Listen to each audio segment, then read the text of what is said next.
Let's just drop it on those lyrics. I'm losing almost all my energy. Right, here we go. Instant match reaction. We're here. We are here. A bit of a late one there. Penalty shootout. So, yes, Everton won. Southampton won in the AFL Cup. Of course, it doesn't go to extra time. It goes to penalties. And then we lose 5-6. On penalties, get your comments in. Let us know how you feel. We need to stick together more than ever.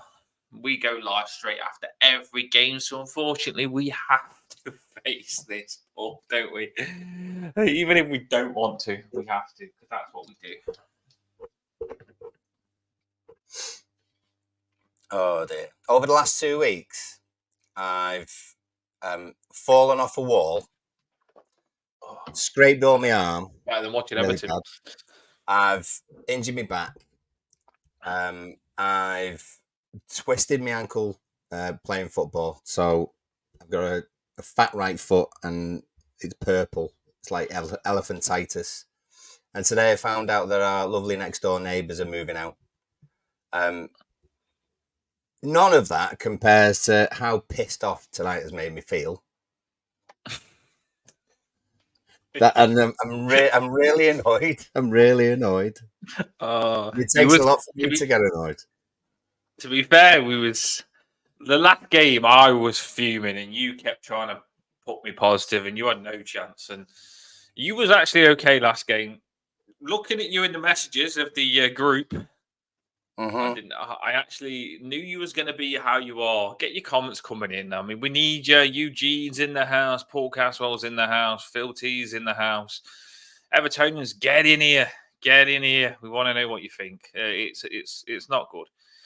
It's really not good, actually. And it's not even just that we lost the penalty shootout that isn't good. I think there's more things to probably talk about than that, which we'll try and go through as quick as we can. We won't be long, though.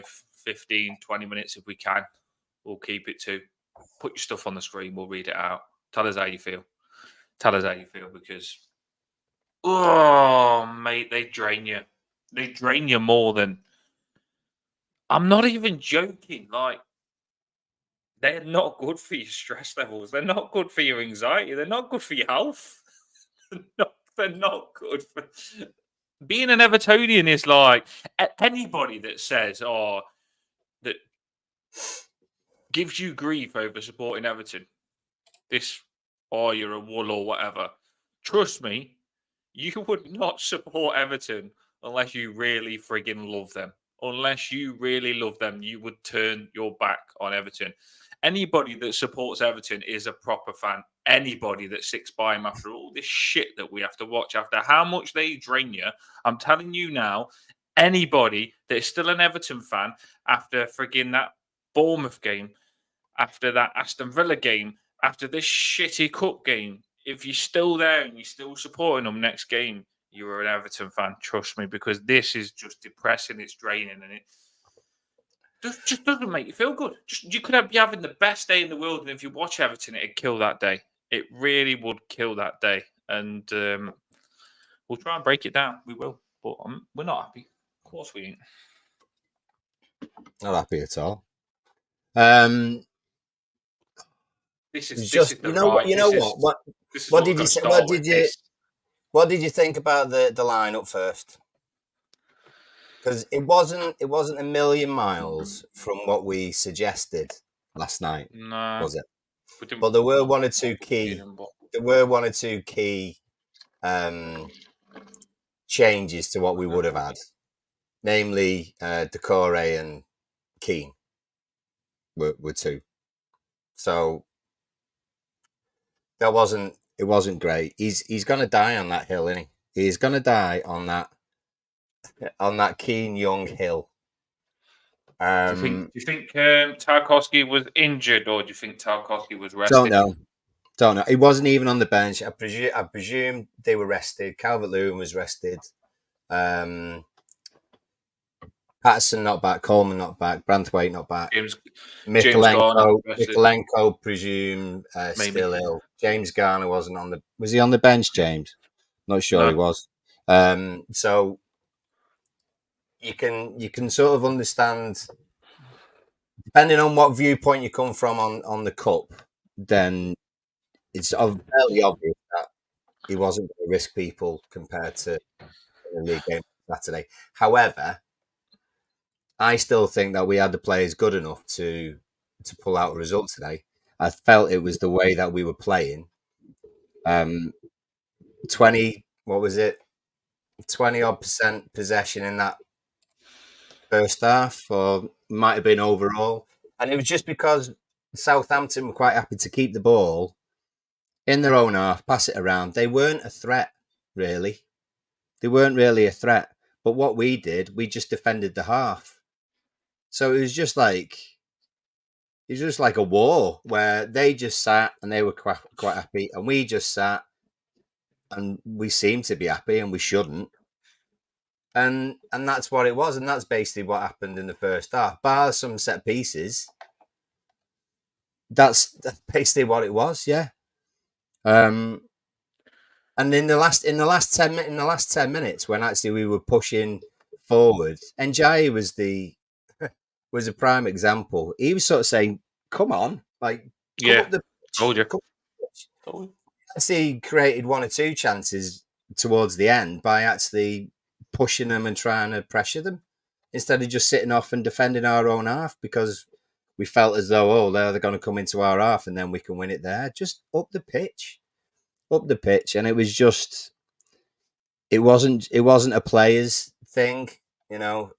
Keane played all right. He did. Most of them played okay, but there was no purpose. There was no tenacity. There was no desire to get the ball if it was in their half. You'd literally just defend that halfway line. And just some cracking comments coming in. Yeah. I like the comments here. That's how it felt. There's some cracking comments coming in. The whole squad should know their tactics and know our game. There are talented players there trying to spike the back tactics. Yeah. This is my point, right? And if you watch the Toffee Blue Cash shows, by the way, hit the like and subscribe early. And if you do watch the Toffee Blue Cash shows, you probably think sometimes that I chat shit. But if you do watch them, I said to Paul, I've done my research on Southampton. I love my football. I watch my football. And I said to Paul, they'll pass it out from the back. If you push on to them, passing out from the back, like Manchester United did, they'll make mistakes. So if you push on to them, passing out from the back, they'll make mistakes. If you let them pass it out from the back, then that's their strength. That's what they'll like to do. And like Paul said, all we've done is we've sat on the halfway line. And the big problem is for me is when a team comes to your ground and you're letting them dominate possession, straight away that takes the pressure of them being away off them. Of course it does. You want them, when they come to your ground, not to be comfortable whatsoever to have the ball for 2 seconds. Every time they get the ball, you want to be in their face. So like Paul said, Dyche's tactics should have been to press them. As a team, by the way, because Njai was like, come on, lads, come on, press. I want the ball. And Njai wants the ball. And Njai doesn't want to sit and watch a team play football against him. He wants the ball himself. So you've got to press even Beto. Beto couldn't do it. Beto's saying, come on. And it's not fair, because all they're doing is you'll get one person that tries to press and they'll pass around it, because we're not doing it as a team. And like Paul said, it's really, really, really bad tactics. And another thing that I've noticed, get your comments in. When we pass the ball, and this is a big problem for us now, and we need to identify it very quick. When we pass the ball, players do not move. They do not move. It's not pass and move. It's just pass to where you are. So we'll pass it to the player who's free, and then he'll look up and there might be another player free, and we'll pass it to him. And then eventually, because we don't move, there isn't players free. It's got to be pass and move. So when you pass, you move off. So you're passing triangles and diamonds and pyramids. And that's how you've always got options. When you pass the ball, you move. So there should always be 2 players around you. No matter what position you're in, there should be 2 players that are dropping into space. It's basic shit, but we're not passing and moving. I don't know what Dyche is doing with these, but when we're trying to pass out from defence, we are scared and we hoof it up the pitch every time. We're a football team that can't even pass a ball. Sunday league teams pass the ball better than us. These are, and I don't even think it's that the players can't. I think it's that they're not drilled properly to pass the ball. They've got to be drilled to pass and move. I don't know what Daesh is doing with them, but it's not good. And all they did is this is my point, Paul. Why are we scared to push on to them when they pass out from the back? Why are we scared to push on to them? But they're pushing on to us when we're passing out the back. So when we try and pass out from the back, they close us down. We have to hoof it up the pitch because we get scared. So Southampton, a team bottom of the Premier League with us, they're pushing on and being brave. We're not. And I don't understand when we're at home, when it's a cup game and we say we're going to go for it, why we're not pushing on. Because we've got some spicy players if we pushed on them from the very start. But by not pushing on them at the very start, all we did at the start of the game, we dropped off, we let them pass out from the back every time, and we didn't press them until they got to our defence, which is pathetic. It really is worrying, and I've had enough. I've had enough of this because we are so bad. How can you watch a football team that can't pass the ball? And we generally can't pass the ball. How can you watch a football team that's scared to even press Southampton? It's not Manchester City. How can you watch a team that's scared to press Southampton? This is a team that, by the way, if we're scared of Southampton, we'll be going down. Because I'd say, if you ask me, the two teams that I'd say will be at the bottom would be Southampton and Leicester. Playing them today, we just gave them confidence. We can't say we're no, and I know we have rested players, but we had a lot of first teamers there. We had a lot of strength. The only players that we was resting was Calvert-Lewin, James Garner. They rested a lot of players. Like someone said in the comments, they rested 10 players. That was not their strongest team either. And we'll talk about the penalties, but for me, it shouldn't be going to penalties. We're really bad, and it's not even. I can't chuck it on the players hardcore because it's not even through mistakes. It's through tactics. They don't know how to play. They're not set up right. They don't know how to play. The tactics ain't right for us to pass the ball. We don't know how to get the ball up the pitch. All we do is hoof it up to Beto, hoof it down the wing sometimes. And there is, I'll chuck it on Paul now, but there is, I honestly do believe, and I've been saying Frank as manager, I want the Bournemouth manager so bad now because he gets you passing. There is, like, players that can do things, Paul. Like you've just said, enjoy some of the flicks that he had. There is players with little Dixon. Some of the runs that Dixon made was fantastic. I thought Dixon looked lively. If you set these players up right tactically and use them in the right ways, Irabunum, we know the right manager could get Irabunum playing really well because he looks like he can pass and move. We have got players that can play decent. Some, not all of them, by the way, but some. If a manager puts the right tactics in for me. So, yeah, it's a big rant on me there, Paul. Do you agree with the stuff I'm saying, or it's just frustrating? It can't pass. Yeah, I do. I think it's mentality. I've kept that one on from Charlie because this was prime example. Second half, we have the ball on the left hand side. I think there's an exchange between McNeil, possibly McNeil and Decore. McNeil feeds Decore. Decore is down the left hand side. He's sort of, he's about halfway in their half, just in front of the family enclosure, and we've still got players going forward with him, but he stops. He's away. He's about 10 yards ahead of one of their defenders. He's got a full back, sort of 10 yards, 15 yards in front of him. So now he's going to make a decision. Now, in that moment, that sums up the whole mentality for me. His first initial reaction was, oh, where am I? Oh, I better not make a mistake. So I'll turn around. I'll wait for the other defender to come past me. So then I can pass it back to McNeil or whoever it is in that left-hand side position. And then they pass it over to Keane. And like Charlie said, he's then pointing to maybe who he should have given the ball to in the first place. Just the mentality of, I'd rather not give the ball away than go and try and make something happen. And like three of the players that you said there, you said Njay, you said Arobinum and Dixon. All of those have not played for us for very long. And when they get the ball, their initial thought is, what can I do moving forward? It's not, I must not give the ball away. It is, what can I do to affect the game? And there's too many players in our side, whether that's Deitch's fault, which he should be, because they should initially, right, boss has told me when I get the ball, turn forward, kind of make something happen. And they don't do that. Decore doesn't do that. Garnegay doesn't do that generally. Oh, God, it's so frustrating. It really is. Get on the turn, make something happen. If you try something and it doesn't come off, at least you tried something. Because you know what? If you don't, you're not going to score. We score from set pieces. That's it. Yeah, that's it. We did lose the ball so many times today. So many times we passed it into their player because we got scared. And I watch us in training in these little squares doing these quick 2 touches, 2 people in the middle, fast 2 touches.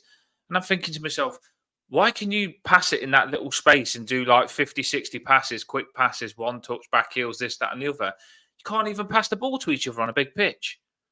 And I don't get it. I really don't get it. Like, if you're passing the ball into a player, they've got to be stronger and hold the ball up and say, right, make sure you play it into your Everton player. The player, you play it into his feet. And as long as he's got a good touch, the other player shouldn't be able to get the ball. We've got no confidence to receive the ball under pressure. And it's safe. And like Paul said, fear of failure. That's all we're doing is to go backwards, safe passes. And there's no movement. As I said before as well, there is no movement. Passing is so much easier when you move. You stand still, passing's hard, but you've got to move. And there's no pass and move. There's no options. There's no team together. For me, it looks like we've never had a training session ever. Yeah. I can't believe that these don't train together twice a week. Like it's mad that they train together. Something else as well, and Emma mentions it here, is that you don't always sort of get it from the TV, but you'll have noticed that Deitch will always on the sideline be having a chat with Ian Warren and Steve Stone. Now, these are top coaches. Deitch is a top coach as well. However, it doesn't instill confidence when, and it's happened when we've been games as well, is that they will, as she said, they have a manager huddle. They stand together for, what game was it we were at? We were at a game recently. I can't remember which one it was, but we watched them and they were 10 minutes. I counted it, 10 minutes, and they were in a huddle, and it was to decide what would happen. Now, surely going into a game, there's going to be, I know it's not always going to go as planned, or there might be things that happen that make you think, oh, we didn't plan for that. But surely you're going to plan for some things. And it wasn't like a difficult thing. And it took so long for that, what seemed to us in the stand, seemed to be a simple change. It just took ages and ages and ages. And it's almost as like, oh, we didn't think that would happen. But you should be prepared. Do you know what I mean? You should be prepared for that. And it doesn't instill that little situation that happens every game, at least 4 or 5 times in a game, that does not instill confidence in the fans, to be honest with you. Because it looks as though you're confused and you're panicking.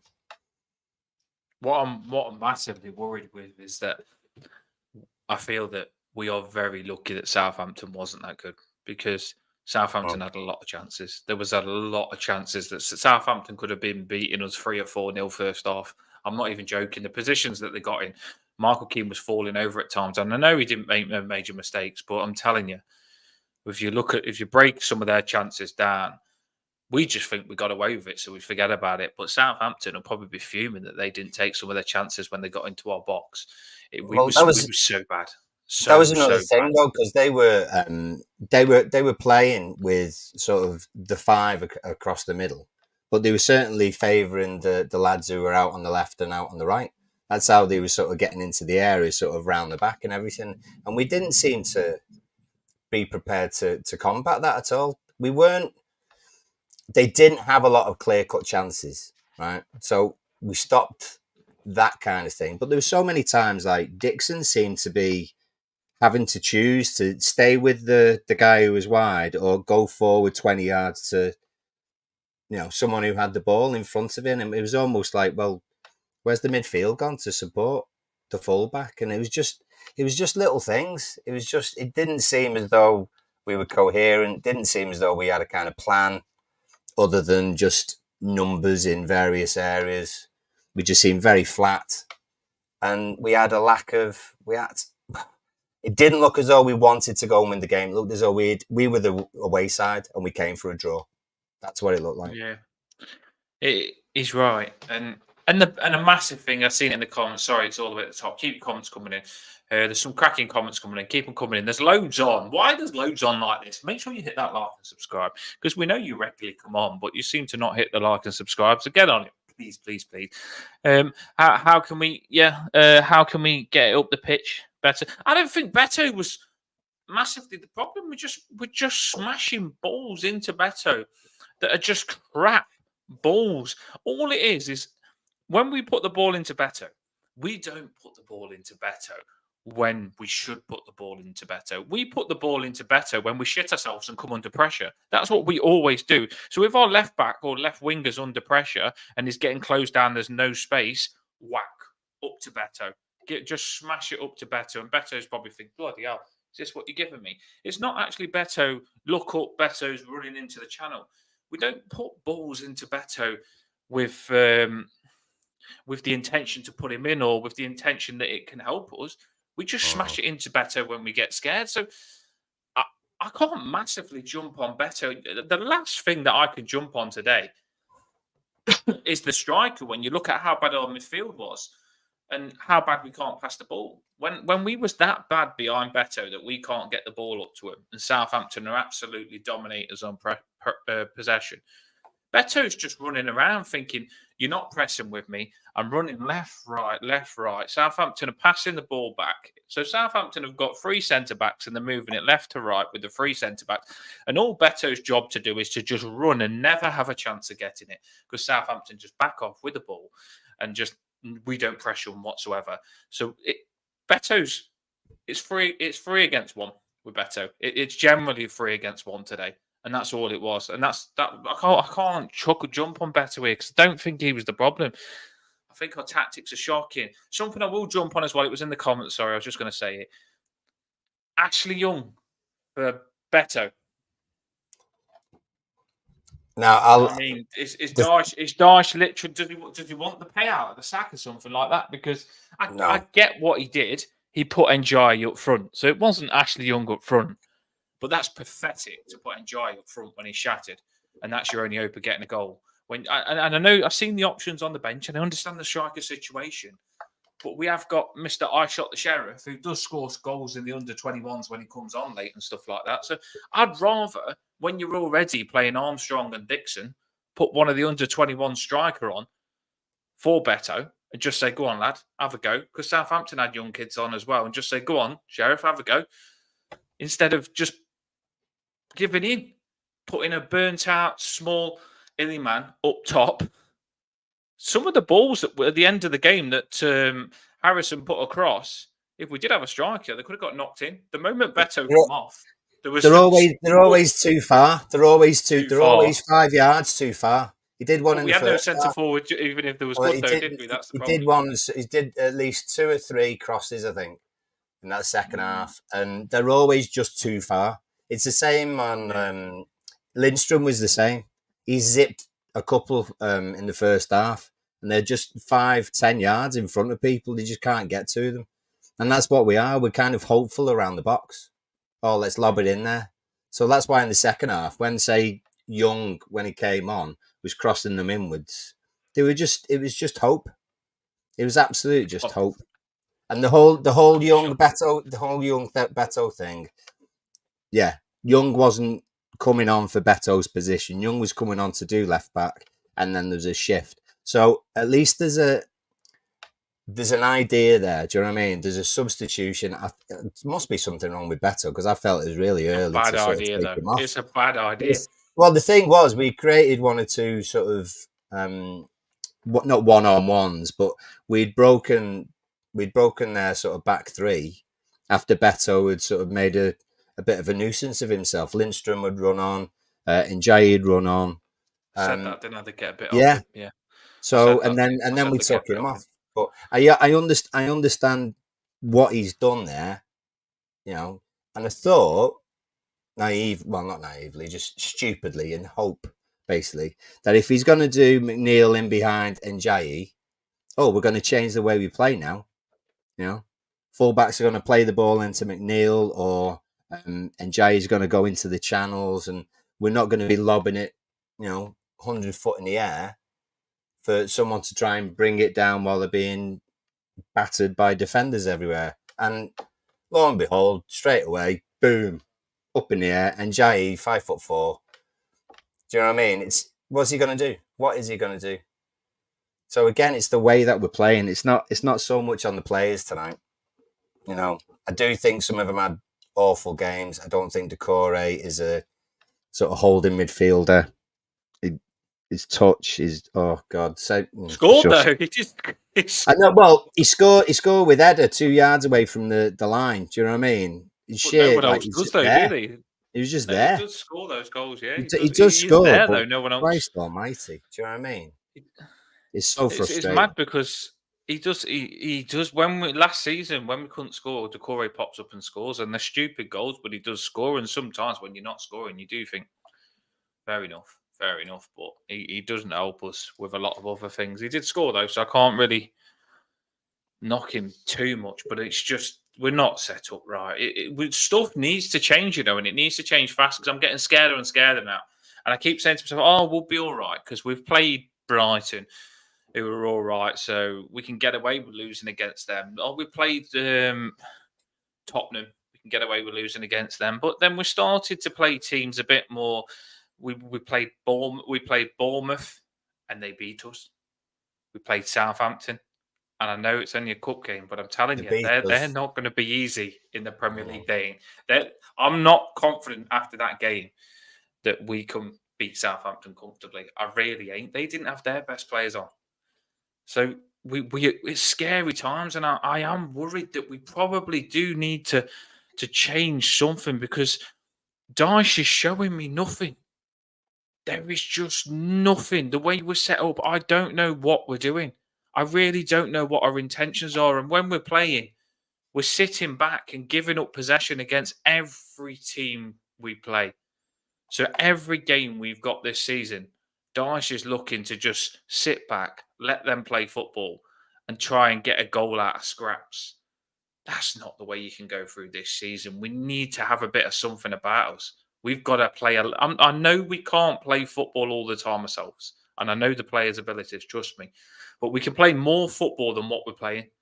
We've got to play a bit of football to win games. We can't keep doing what we're doing and giving up possession like we did. If I watched Southampton, trust me, I've watched them all their first games.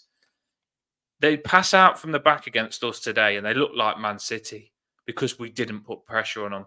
If you put pressure on Southampton as an 11 and pushed onto it, they would have made mistakes. I can promise you. Watch them again next game when a team actually has the bollocks. We're probably the only team that hasn't got the bollocks to push onto Southampton. Watch them next game, Southampton. A team will push onto them. Those defenders are not that good for Southampton.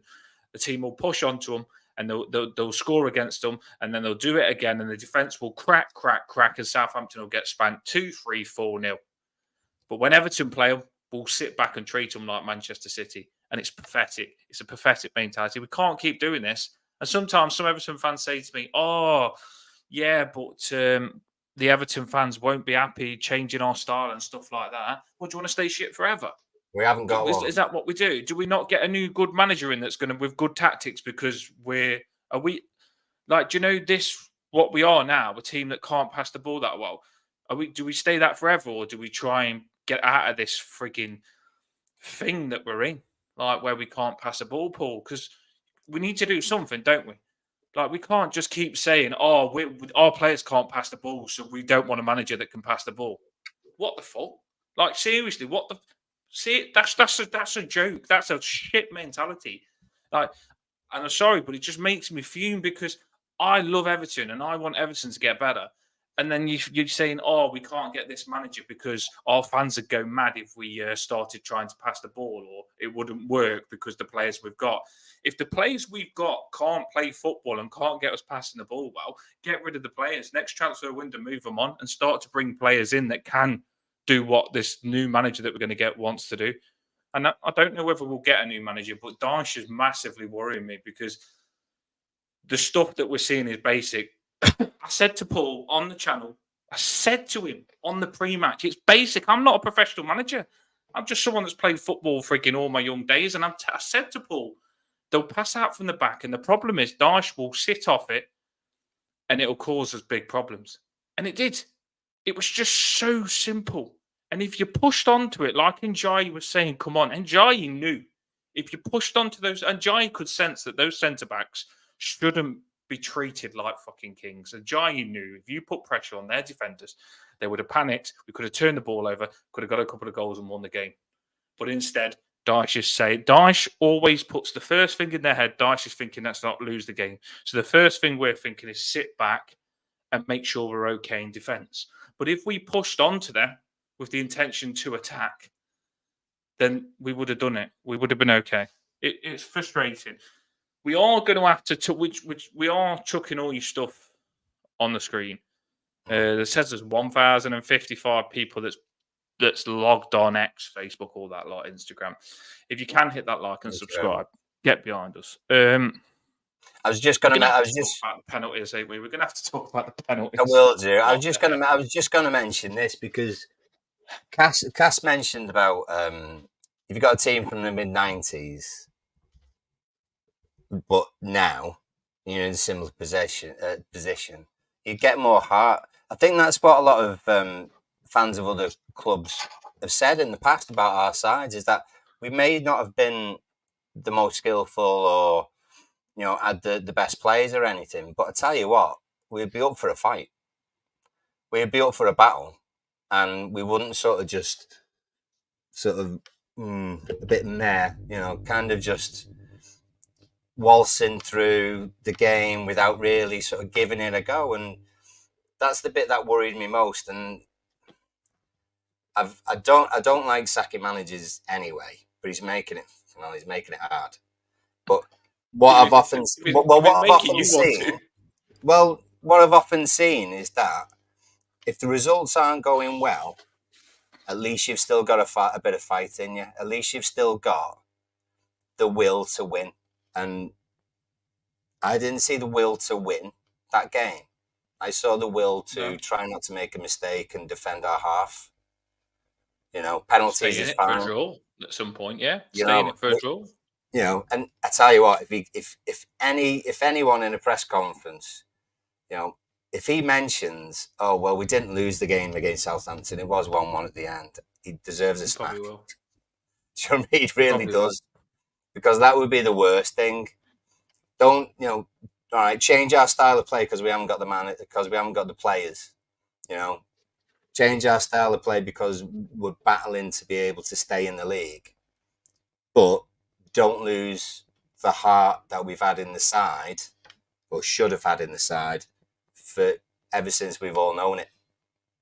Do you know what I mean? You need those players to actually step up and put a bit of a fight in. And if we're not winning the game with 10 minutes to go in the second half, even I don't care if it's a League Cup game against Southampton, doesn't matter. You got everyone there who's paid their money. Get on that pitch and win the game. That's your aim, not to keep the ball and just look pretty and not give it away. I honestly make something happen. I wasn't at the game, but I honestly do believe that the way we play drains our fans. Because people might disagree, I don't know, but I've just got to say how I feel, because I'll always be honest on the channel, right? Even the atmosphere on the penalties felt like it was, when I listened to it, it felt like the penalties was crap. It felt like it meant nothing. It like normally you'd be roaring and roaring and roaring, the fans would. But because the game was so shite all the way through, I feel like the players drained the fans and made the fans feel like the game was nothing because the players wasn't fighting and acting like this game was something. We should be doing everything we've got to frigging stay in the cup because we're not a team that can win a league. Nowhere near can win a league. We're not a team that can finish fourth. We're not a team that can get sixth. So a good cup run where you can come up against some championship teams, we should be doing everything we can to stay in that cup and do better. And it hurts that because I really wanted to do well in that cup for Coleman. And I've just gone and deleted the tweet that I put up on X saying, let's do this for Coleman. And my heart before that game, I was thinking, look, it's Coleman's last season. All those players in the changing room, just look at Coleman, get together, and let's just give 110% and fight and sweat and bleed and just for Coleman and just for the Everton fans. There isn't that passion. There isn't that passion, and it's frustrating that we don't want to. Because I would have loved a good cup run.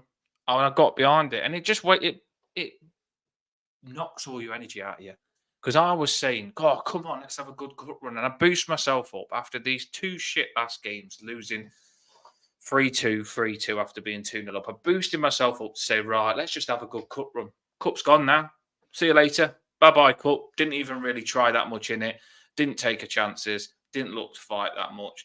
Dyche learned nothing in that game on tactics. Dyche did nothing to set up a new system or tactics. He's got nothing from that game to take into the next game. Nothing. I can tell you that 100%.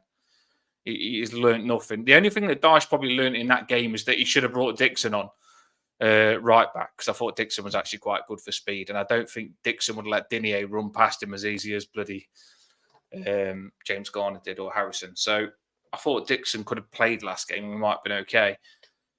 But I'm frustrated. The penalties we'll touch it now and we'll shoot off. But the penalties was, Paul said it in the group. It feels like a curse sometimes though, Paul, because Virginia, he goes right. Virginia goes right. No, he goes his left, sorry. So he goes where the player's shooting. Virginia goes left. And then Virginia's thinking, right, I've gone left. So they're going to think that I'm going to go the opposite side this time. So I'm going to go left again because they're going to expect me to go the other way because I didn't save it when I went left. So I'm going to try and go right. So Virginia's gone left again. So they've gone down the right and down the right again. So Virginia's thinking, oh, shit, that didn't work. So then Virginia's thinking, right, I've gone left and left. It hasn't worked. So now I am actually going to go right. They've gone left. And some of these are savable, by the way. And he's gone right. They've gone left. And then in his head he's thought, right, I'm going to go the other way. And then he's gone left. So it was always never the right side. Every time on the second penalty they had, it didn't happen. All the other ones it did, and I almost felt as though Southampton clicked onto this, and they had a lot of defenders taking their pens as well. So if I'm the penalty taker and Dan's in goal, and I'm hitting it to, I'm going to go that way, show that way. Dan's going to go for his left. So if I'm hitting it with my right, Dan's going to go where I'm going to hit the ball, sort of curving it round. But he did that every time. But so when other people came up, they know, well, if I go with my right foot, he's going to go to my right side. So they just go across him. And in the end, some of the penalties were just rolled along the floor. And it's not Virginia's fault we lost. It was just little things that just piss you off. And that's why, yeah. And Young's, you know, it happens. It happens. No one had a weedy shot. You know, no one had an Onana trying to take the piss or anything like that. But just frustrating. I'd rather we got beaten by a better side. And we didn't, because I do believe we are better, but we didn't do ourselves justice in tactics or in pursuit of a win. for me. No, that's what you say. I've not got a massive Virginia. Fair enough, he just went the wrong ways. He could have done better probably. If we had Pickford in goals, he might have been better at saving them. But I like Virginia anyway, so I'm not going to give him a massive stick. But we should have won the game before that. And I'm not going to lie, I was sitting there and I 100 and I am. You know what I'm like. I'm positive, Dan. Right. I 100% thought we was going to lose on penalties. 110% thought we was going to lose on penalties. And the moment that they had the momentum as well, because they had the perfect where we have to take ours, and they had the good. Oh, IA going second. Yeah, IA going second. Yeah, it just felt for me. They say sometimes the pressure can be on the first taker, but they was taking it first. And then it felt like the pressure was always on our player. Yeah. It didn't feel like there was pressure on their penalties. I don't know why. And I don't normally see the advantage in either normally. I think to myself, well, there's not much advantage in going first or second. Just take the penalty. But today, when I watched that, they take their penalty and they think, right, I'm first. So I haven't got the pressure of knowing what the second person's going to do. I haven't got the pressure of that. So I'm going to go first and do what I do. And then just sit back and see what the second player does, the Everton player does. So they've gone and took their penalty with not knowing what's going to happen behind them. We've had to go and take our penalty with them scoring and there being massive pressure on.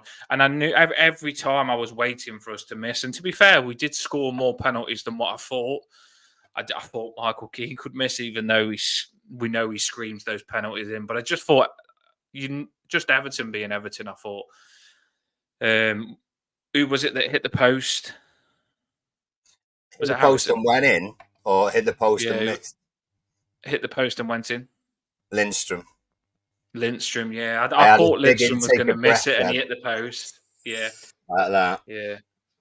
Well, Emma's right. You know, they had the first pen on the park, and anyone who, and I'm guessing it. You know what? That might have been the last time we had a penalty shootout. No, it can't have been. I had Fiorentina flashbacks.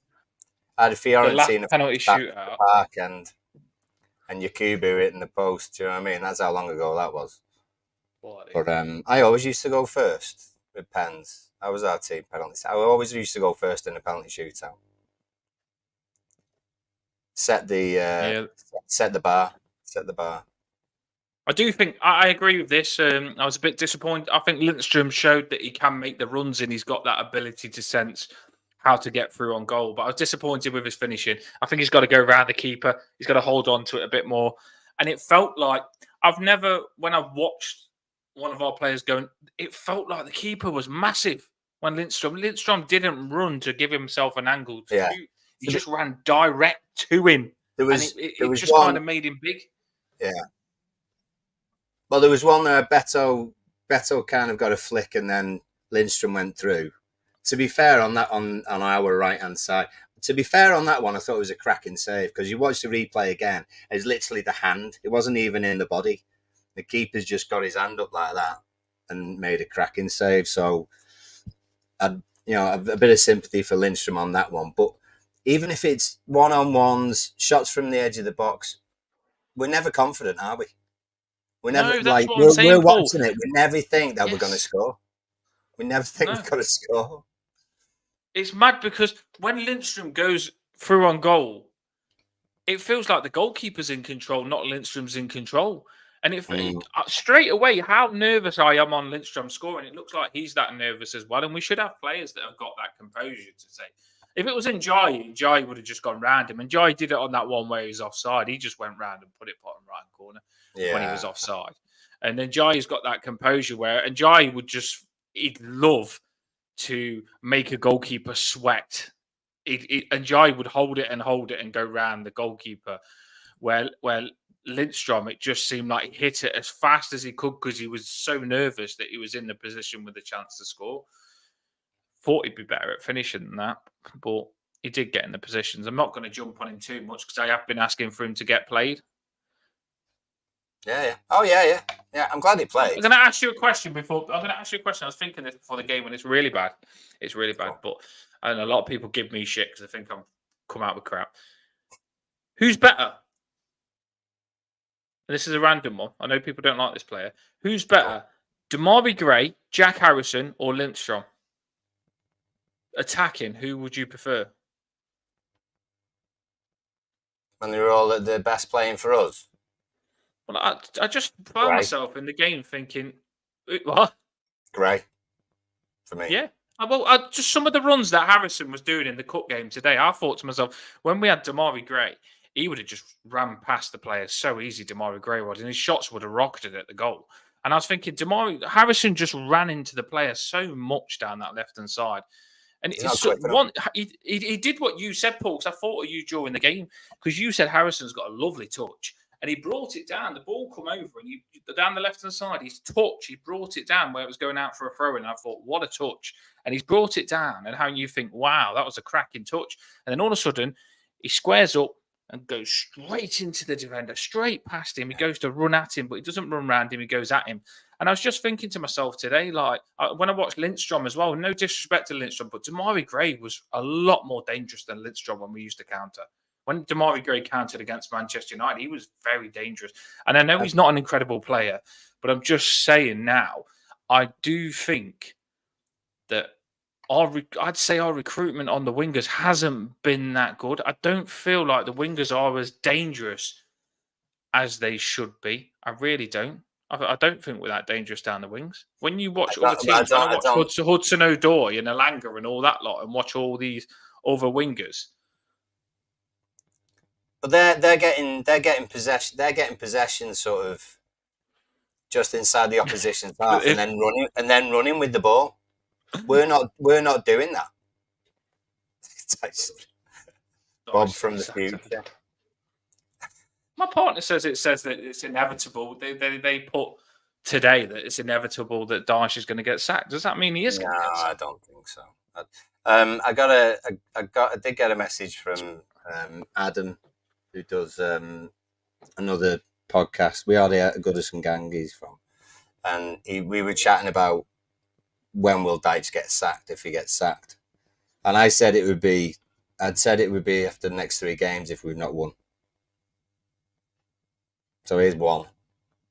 You know, if we do lose against Leicester and then we lose against Palace, you know, you're talking, what would that be? We'd be on, is it 6 games? No, it'd be 7 games, wouldn't it? I think 0 points. Absolutely awful. If we were just losing, if we were losing by, and I know we are kind of losing by the odd goal in the last 3 games, but it's just, we don't look as though we're trying to win a game, or we don't know how. I think someone said that, didn't they, in the past? Everton don't know how to win a game. I'm pretty sure someone said that. I wonder who that was. Yeah. In the comments now, comments coming in on talking about what you're saying now, Paul. They are interacting with us as we talk. We do like you to get involved.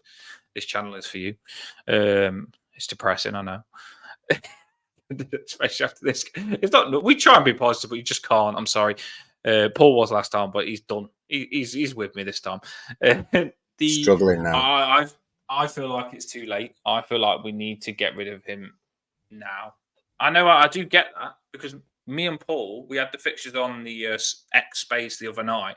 And Paul's, I'm going to quote what he said. He said, these fixtures are massive and pivotal on our season coming up. These ones are. He said the games that we'd lost against Brighton and Tottenham, we could get away with. But he says the games coming up now, this is what you said, Paul, the games coming up now are massive. And they are, because you're playing the teams that you're going to be in a relegation battle with. And I thought we'd been mid-table this season, okay, but what I'm seeing, I can't say that until they start showing me they can beat it. I really can't say that at the minute, because I don't know what's happened, though. I really don't know what's happened, because last season it wasn't this bad. Something has happened in that camp. So they must have lost faith in Dyche or turned on Dyche, because the work rate's not as hard now either. And there was better under Dyche last season. Dyche did sometimes get on pressing high up the pitch last season. I remember when Dyche first come in against Arsenal, he pressed Arsenal and we won 1-0, and he pressed them. All the players pressed high all over the pitch, and the energy levels was so good, and we pressed Arsenal all over the pitch. And that was a really good Arsenal, and we beat them 1-0 when Dyche first come in.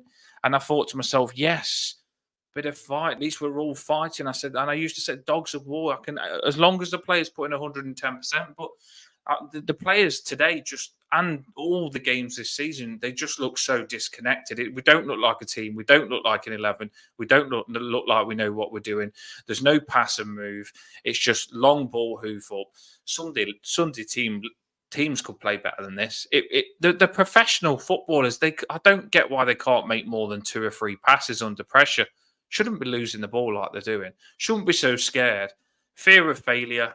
It's really bad. And what scares me, and I did say this to you last time, Paul, I said the big problem is if you don't change Dyche now, these players, the confidence is going down and down and down and down, and you might get a new manager that really struggles to get the confidence back up.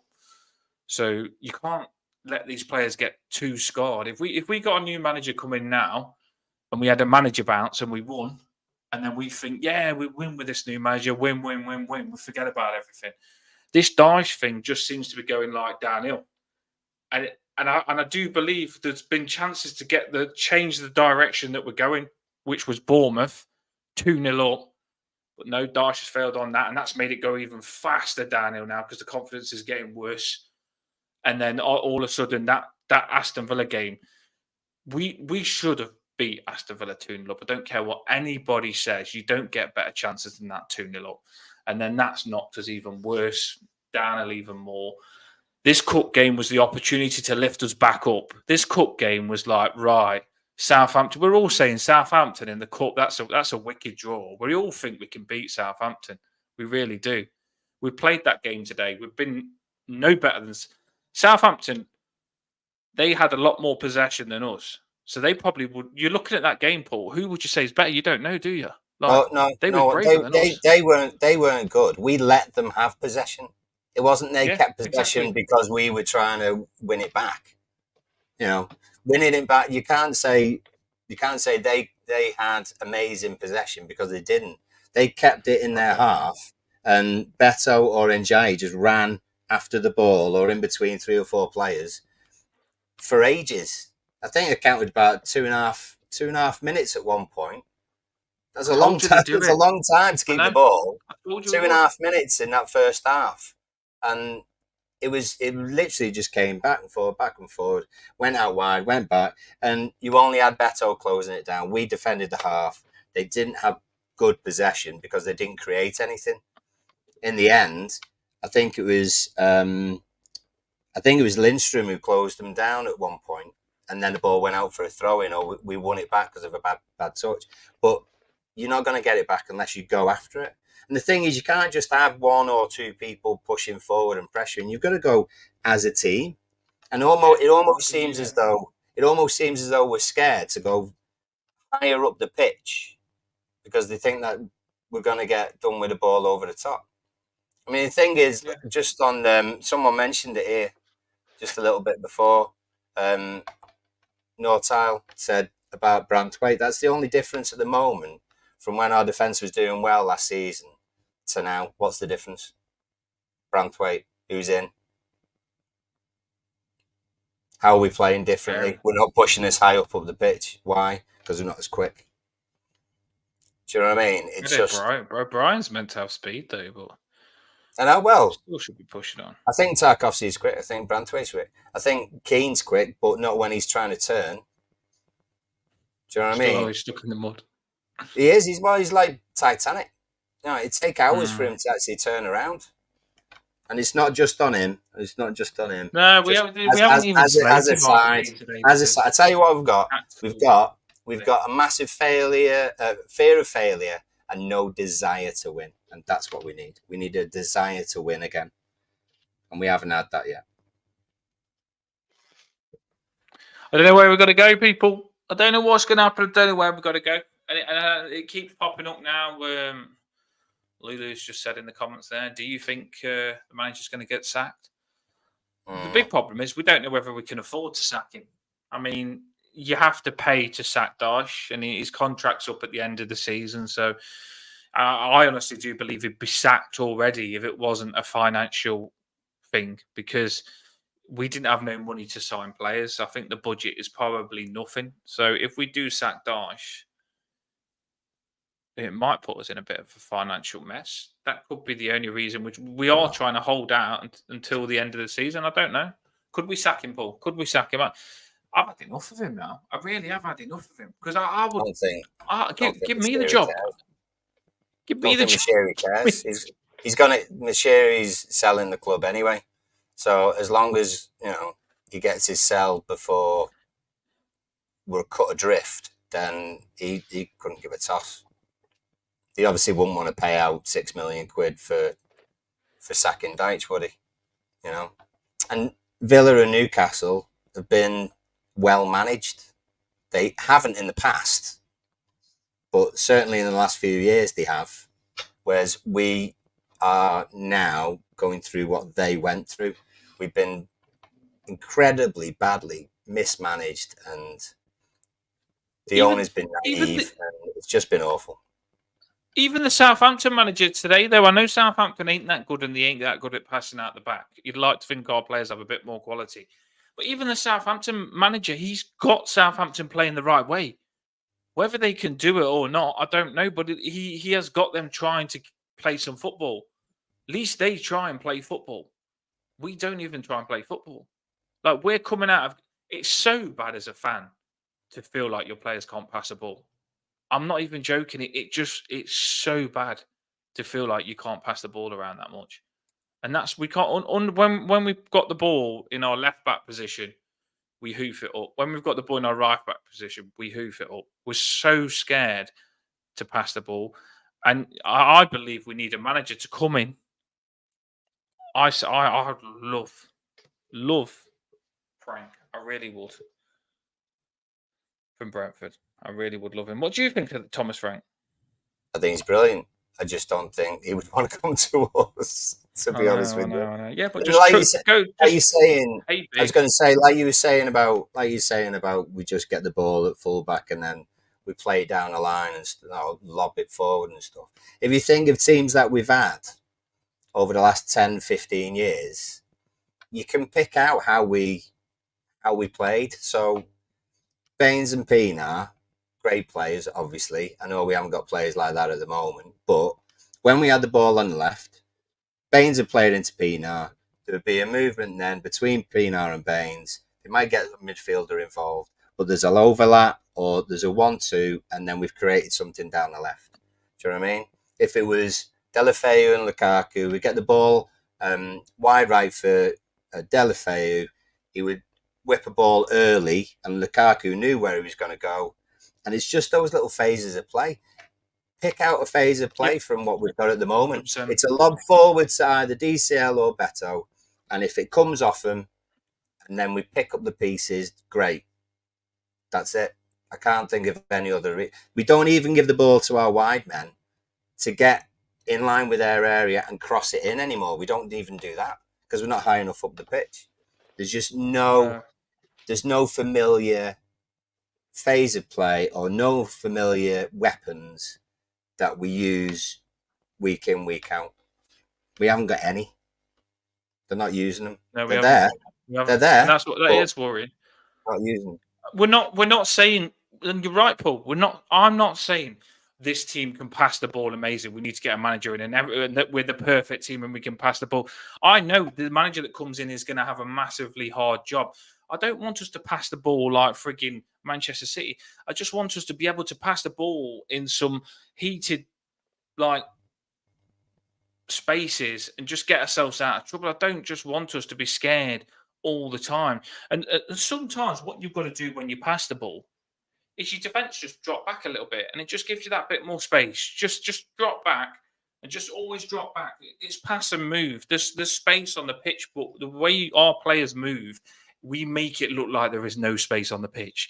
So we make it look like you have to hoof it up the pitch. But you don't have to hoof it up the pitch. It just takes players moving into those little spaces. And when they do move into the little spaces, you'll break the lines. They'll push on. You'll break the lines. You'll cut them up, and they're in big shit. they're in big shit because they're sacrificing players to turn the ball over. And trust me, once you make the right passes to bypass those players that are pushing onto you, those players are gone. They're gone. They're out of the picture. Then you see you later. You're outnumbering them up the pitch. It's basic shit. Honestly, I could sort it out in seconds in the training ground. It's what we had in that second half before it went to shit against Bournemouth. Yeah. You know? It's finding those spaces. We have got players who can find those spaces, and we've got players who can pass 10 yards, 15 yards into those players. And Jai did it. And Jai did it a couple of times today. And Jai did it when Jai's received the ball under pressure, and he's just backheeled it and put it into wicked space. And you don't even see the space as a fan. So Jai's got the ball, and you think, "Oh shit, he's going to get tackled." But Jai's 2 steps ahead, flicks it round the corner for the Everton player to run into the space. See you later. And Jai is a player, trust me, that if we get going and get a bit of possession, he'll be okay. At the minute, our tactics are so bad, we're making Jai really struggle to play with us. He's running around, wasting a lot of his energy on the wrong things because Dyche is just making him do a lot of running behind the ball, and it's killing Jai's play. And it is with Irabunum as well.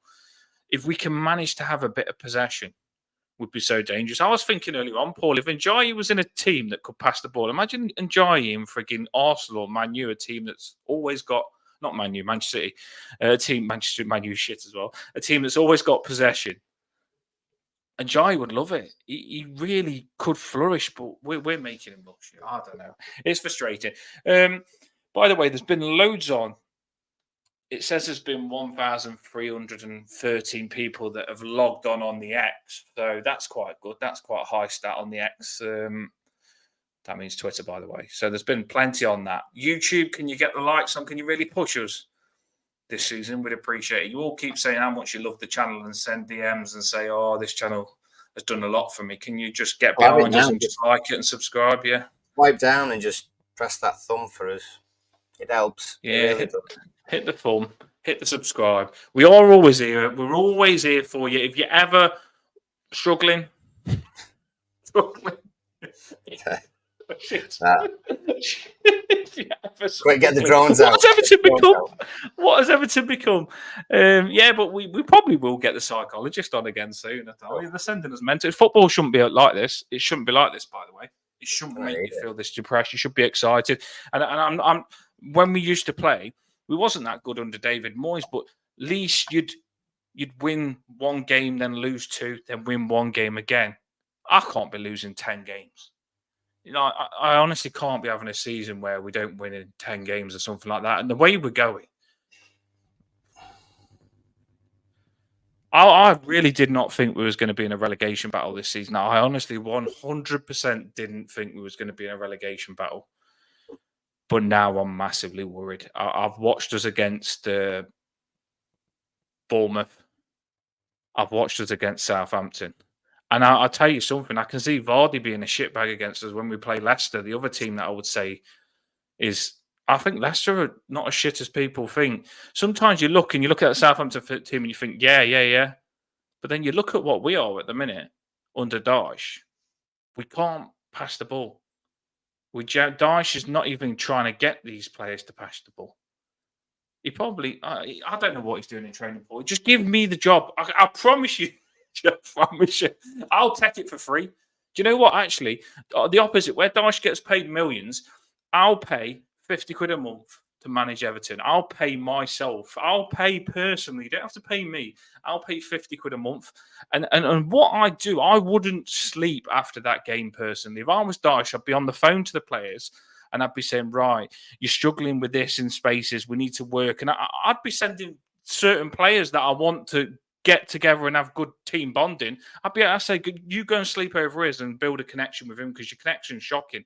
And I generally say to the centre midfielders, right, you centre midfielders, go out and freaking have a good time and have a good talk and try and talk about what you need to sort out in the centre of midfield because they're not connected. They should know each other. They're not connected at all. These players look like they've never played together before. And we're not a team. We're just generally not a team with rocky music blaring out. 50-year-old Vardy will have a field day. I tell you what, with Vardy and Young, and if Coleman gets a game, it'd be like the Masters that they used to have on Sky. Six-a-side Masters with 50-year-olds playing. I thought, do you know what though? I did think Dixon was really I think Dixon's going to be a cracking. Sometimes he's not in the defensive positions right, but I tell you something, Dixon, when he gets that confidence, he's got some power going forward, hasn't he? He reminds really, me of Coleman a little bit, to be fair. Yeah, he's a really. I honestly think that Dixon, if he starts getting games, I'm not saying he's a first teamer now, but I'm saying to you, soon, I think Dixon will be saying, this is quite easy in the Premier League. I'm going to bomb it past them. And like you said, when Coleman first come in, he used to do those runs and he used to stop. But then you used to think to yourself, just don't stop Coleman because no one can tackle you. And I honestly think he'll be a really, really good player, Dixon will. So that was probably... Armstrong wasn't that bad either, was he? Armstrong looked like he was getting up to speed. So there was... I think we've got some good players that if a new manager with good tactics could come in and get these players doing the right things, I think we could be better than what we are. I really do. Sorry, Dash, but I can't keep watching this, Dash, mate. You're making me stressed. You make me wake up feeling like I've got an hangover when I ain't even drank. I felt sick during those penalties. You was fuming. You was fuming. I felt sick as well, you know. I did feel sick as well because I wanted to do that for Coleman. I really did want to have a good cup run this season. And I literally put loads of stuff up saying, let's do this for Coleman. And it's just shit. It felt like we just gave that cup game away. It doesn't seem... You hit the nail on the head, Paul. Do you know when you said it feels like the players don't act like it means anything to them? It feels like the whole game felt like that. No, I mean, it's not... I'm not saying they don't care. They do care, but they're not playing with the passion that I feel. No. Well, fans' passion and players' passion in the majority, I'm not saying every player, but in the majority, it is going to be different because we are different. But as a team, the desire to actually win is overridden by their desire not to fail. It's like taking that leap. It's like making sure that you run another 20 yards forward with the ball instead of stopping and then going back 50 yards with the ball, you know, to try and create something that could actually happen. And I do feel, and we spoke about this on the Psychologist show, speaking to Dan, I do feel that when the opposition massively pick up on that, so the moment you pass it back, the opposition then feel he's scared. They do think that, don't they, Paul? I think when you're not brave, like you say, the fear of failure that we've got, and we always pass it back, the opposition start thinking, you know what, you're scared, so they don't get scared. Sometimes football is a battle of who's confident. So if you're attacking them, you make them scared. You make the opposition scared. But then when they're attacking you, you're scared. So we just need to attack. They are scared to make mistakes, Paul. He's completely right, Mark. Mark Rodin, you're all right, and I'm sick of it. Why are they scared, though? It's a cup game. We didn't massively care as long as they tried and went to win. If they would have gone to win, Paul, and they lost 3-2, I wouldn't have given a shit. But I don't feel like we went for it today. I really don't feel like we went for it. Safe. Well, I love the naivety. I love the naivety of players. You know, when like more recently, I suppose Barkley, he didn't sort of care. He just played. All right, calm down. Look at that. Do you know what I mean? All right. But also, is that an Everton fan or not? What did he say? Lost to the second worst team in the Premier League. Second worst. Everton fan. Newcastle fan. We know. Don't worry. We do know, and it hurts. But someone like Barkley was naive. Do you know what I mean? That's why we liked him, because he got the ball, turned and ran. Even Gordon, Newcastle fan. Even Gordon, when Gordon started, he just got the ball and he ran. Do you know what I mean? He was basically trying to take defenders on, and we've just got too many people that they've almost had it coached out of them. Don't give the ball away. Don't give the ball away. Don't give the ball away. Well, we don't do anything. Yeah, but don't give the ball away. And that's where we are. Bob Stevens Bob's on it. Bob's on it. Bob Stevens is like, I'll read this one out. Bob Stevens, yep. Everton is our love, but mental health is more important. We could get an injunction against Everton for harassment. And he's not wrong. He's not wrong. They are making me feel like shit, you know. It's only football, but they do make me feel like shit. Because the thing is, I do love Everton, and I am passionate about them doing well for our football club. That's our football club. So we supported them for all our lives. You've got to think. You've got to remember, like, I've supported Everton for what 20 something years. I haven't even been with my partner for 20 something years. My kids haven't even been in my life 20 something years. Everton's been probably one of the longest relationships ever. You know what I mean? You've supported Everton for that long. Turbulent relationship. Exactly, and we've cared about them for that long. And it's just side at the minute. It's worrying. But we do need to stick together, and we've got to do whatever we've got to do. We're going to end the show now. We've got to do whatever we've got to do. We'll be back again soon. We'll have a pre-match and we'll have a proper talk. And I don't know what we've got to do. I mean, do we sack the manager? Do we not? We can't keep letting this happen. Do we keep the manager? Are we going to get better next game? Is this just... We're not over-drama in this, though, are we, Paul? No, we're just really frustrated. We're not over-drama. This is bad. I tell you what. I want to know, this tea lady sounds awesome. Let's find out who the tea lady is. Not only is she going to make a better manager, but she's going to play up front as well, I think. I'd take the tea lady, to be fair. I'll try and get my partner to be the tea lady, but she was not making cups of tea today when I asked her, go on, go and make a brew. Go and make a brew. And she was like, no, do it yourself. Why don't you do it yourself? I goes, because the moment I start making cups of tea myself, you'll make me do them myself all the time. So I do sometimes. I'm gagging for a brew and I don't go and make myself one. I'll get her to make the tea. I might make myself one in a minute. Bit of caffeine. Right, everybody. We will be back. When's the next game, Paul? When's the next game? When's the next game? I'm afraid it's only Wednesday, Thursday, Friday. 4 days away. 4 days. Mystery tea lady is Moyes. Oh, that would be a good reveal. Yeah, I know. I don't think Moyes is the answer. I really don't think Moyes is the answer. I think Moyes is very similar to Dyche, and I know people won't like me saying that, but I think Moyes is... I don't know.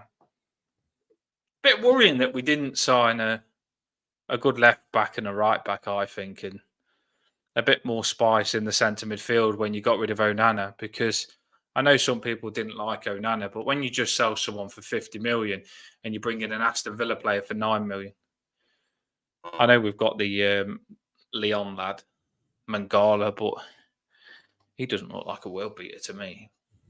I don't know. I don't know what the answer is. Just not that good at the minute. This is heartbreaking for me, seeing us like this. Palace is my last game before I move to Australia. I pray for a win. I don't know. I've been praying for a win every frigging game. This game I really thought would be our lift. Got to get the unicorn out next game, man, Paul. Got it, when I wash the unicorn. Get the moss off it. Get the freaking moss off the unicorn, the gangrene, and get the unicorn out. Frigging get the blue paint or something. Paint myself blue. I honestly go. I hope that goes all right for Toffee Blue 85. I really do, because that's, you know, at this stage now, if this is going to be your last game, do you know what I mean? Now, in this shit show that we've got right now, I really hope it goes well for you, mate. Honestly. Do you know what though? Do you know what? Chloe said this to me, Paul. We're going now. Chloe said this to me. What's our stats, Paul? Chloe said to me. She said, "What's our stats when we watch a game together?" We're 100%, aren't we? We are. We are 100%. Is it our fault? Are we the problem? Yeah. Well, if you subscribers want to buy a season ticket, no, I live too far, but I have got some games lined up. But my games lined up are not soon, and we need to win before I go. But no, you went without me, and I did. You lost. You lost, didn't you? Yeah, I went I went Brighton, didn't? No, I went Brighton, didn't I? Yeah, you went Brighton and you lost, so it must be us together with 100%ers. We're guaranteed to win if me and Paul go together. But when we don't go together, I went without you a couple of times and we've lost. So when we've gone together, we do win. Teamwork makes the dream work. Sean. Be the lucky charm, Emil. I love the comments. Right, we are going to go. Sorry, people. It is getting on. But it says there's been 1,387 people that have clicked on. Don't know whether they stayed on, but they clicked on X. YouTube, there's never as many when you look at the numbers, but we do know a lot watch on X and can't be asked to come over, you little buggers. But then you do message on X saying, oh, I enjoyed your show. So I know you are watching out there, but you don't come over to the YouTube. But I suppose that's why we put it on X. You can watch it on there if you don't have the YouTube and stuff like that. Drop in the banner now, Paul. But what positive words have we got now? We need to start doing our happy hour. Happy hour. We're doing a happy hour soon. We're doing a few happy hours, to be honest. God. We're doing a non-Everton happy hour. We're going to have to get some cocktails out. Yeah, get some bloody cocktails out. Get the hats and the costumes and the freaking Halloween costumes. Avoid all football talk tomorrow in the daytime and try and reset. Don't listen to any talk sport or all that sort of stuff. Before you burn your Everton tops tonight, just put them aside and send them to me. I mean, I'll send them you back before you burn them. I'll keep all the Everton tops that you want to burn, and I'll let you calm down, and I'll send them back to you, everybody. That's what I'll do. Yeah. Didn't even put mine on. Couldn't put mine on, you know. Couldn't put it on. Bit of Mighty Ducks, what we need. Bit of Mighty Ducks would be all right. Yeah, that's why I say pass and move in the flying V. Pass and move we need a flying V manager. Thomas Frank, I keep putting it on X, Paul. I've started spreading it around now, and a lot of people are getting on it, Thomas Frank. And I tell you something, if it reaches Texter and Jay-Z, if Jay-Z wants Thomas Frank, we'll be getting him.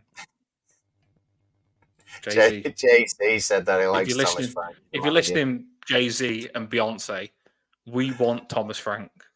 Get on the phone to Texter. Get Thomas Frank. Take care, everyone. Come on. Go to bed.